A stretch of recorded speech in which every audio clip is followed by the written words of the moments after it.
বর্তমানে নতুন লঞ্চ হওয়া কিছু ফোনে পাওয়ার বাটনে কাজ করে না। পাওয়ার বাটনে আসলে এখানে গুগল অ্যাসিস্ট্যান্ট চলে আসে। তো এই সমস্যাটার সমাধান কী করা যেতে পারে এখন? চলুন আমরা সেই সমস্যার সমাধানটা এখন করার চেষ্টা করি।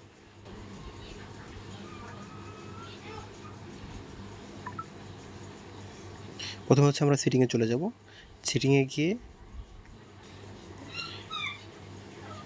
পাওয়ার বাটন কোথায়? পাওয়ার বাটনে চলে যাব।